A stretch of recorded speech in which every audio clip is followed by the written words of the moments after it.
Well, hello everybody. Welcome. My name's Philip Brown. I've got this really cool problem right here. We're going to go ahead and dive into it. Check this out. Here's what we've got. We've got a sphere with a cone inside of it. The cone touches at the top, touches the sphere at the top, and all the way around the sides right here. And we've got these ratios and an angle, and we have to figure out what is the ratio of the volume of the sphere divided by the volume of the cone.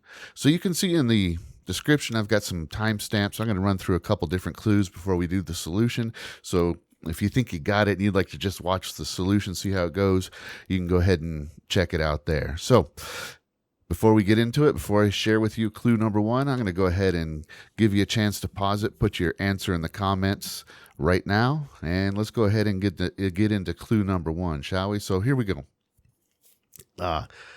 Each of these has a formula, and each of those formulas has an R for radius. So the first clue is not real strong, but I think it's enough to get you started, right? So go ahead and grab a piece of paper, write this out, maybe sketch a picture of it. Are the R's the same? So play with that for a second. I'm going to go ahead and share clue number two with you. So pause it now, give it a shot. If you got the solution, put it in the comments. Let me know how this is going. All right, so now here we go. Clue number two, check this out. The height of the cone from here to here. Can you write an expression for the height of the cone in the formula in terms of capital R? And this 30-degree angle here is a strong clue. You actually have a 30, 60, 90 special right triangle, so you might be able to figure out how to do that. So go ahead and sketch that out, see if that works. And if you got the answer, go ahead and put it in the comments. I'm going to go ahead and skip to the third clue here in about a second. All right, so here we go. Clue number three. So this is the strongest clue, right? So from point O to the top of the sphere is actually the radius. So that means that this part right here is what you found for this, right? Which is R times the square root of 3, capital R times the square root of 3, minus R would be this part right here. So the whole thing you should find is R times the square root of 3, the capital R, and this part from here to here is the radius. So down here you have an expression you can write, and you can actually make another right triangle, and then you can rewrite the lowercase r in terms of the capital R. And then maybe you can actually figure out the ratio, get it simplified nice and pretty. It's a numeric answer. So go ahead and try that. Let me know what you think the answer is. And we're going to start the solution right about now. So here we go. So here's what we've got. We've got to figure out the ratio of the volume of the sphere divided by the volume of the cone. So here are our formulas, right? So here's our diagram, right? I know that the radius for the cone is the capital R. And I don't know what the height is. The height is this thing right here. So let's go ahead and explore that a little bit. If we went ahead and we drew a right triangle right there, 30, 60, 90, I happen to know the short side is the radius, the capital R radius, and the relationship for 30, 60, 90 is just like this right here. It's whatever the short side is, the longer side is that times the square root of 3, and the hypotenuse is double the short side. So that means that the height is R, capital R times the square root of 3. And the hypotenuse is 2r, but we're actually not going to need that, but it's there anyway. All right, so now we know what that is right there, capital R, and we know what h is. So here's what we've got. We've got that the volume of the cone is going to be pi, capital R cubed, of course, times the square root of 3 divided by 3. All right, so now, next up, what we're going to have to do is we're going to have to figure out how to rewrite this radius for the sphere in terms of the radius for the cone. So that way we can maybe set up this ratio and some stuff is going to simplify. So let's explore how maybe we could rewrite the radius for the sphere in terms of the radius for the cone. So looking at our original diagram, we can draw a right triangle right here.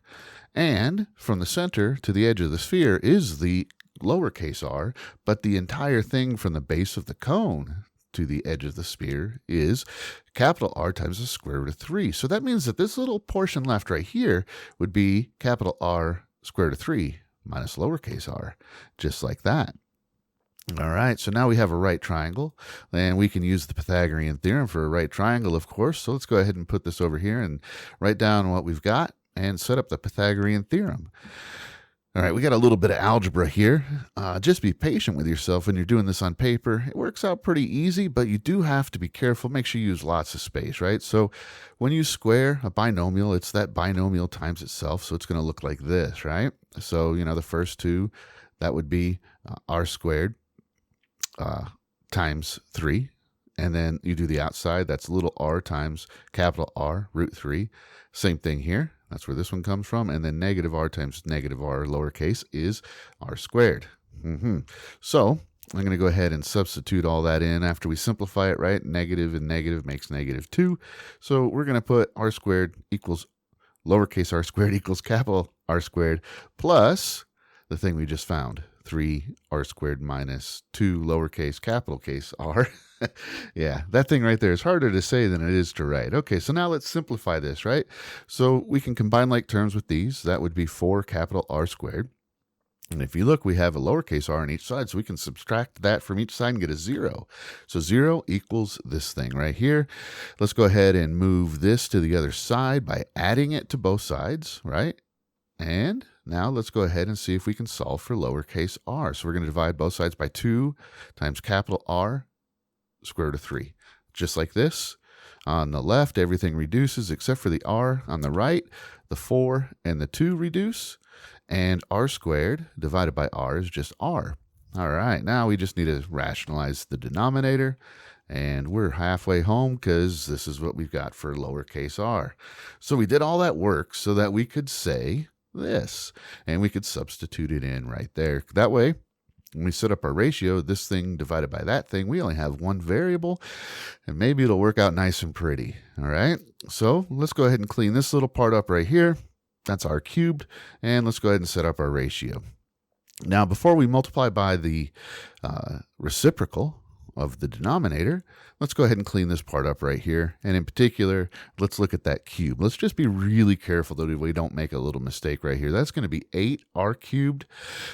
3 times the square root of 3 divided by 27.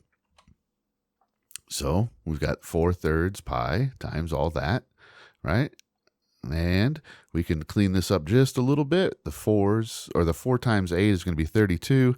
The 3's are going to reduce, so you've got 32 pi capital R cubed root 3 divided by 27. That's our numerator, right? So we took all this, cubed it, cleaned it up. Let's go ahead and put it back where it was.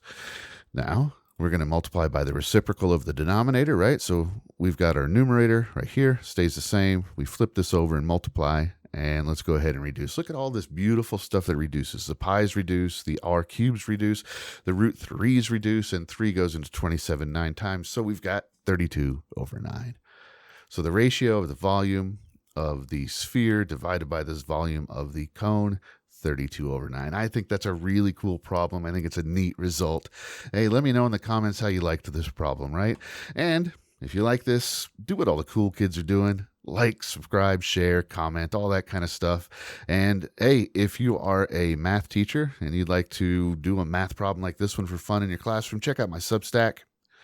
I'll leave links in the description below, website on teachingmath.org. And hey, you guys have a great day.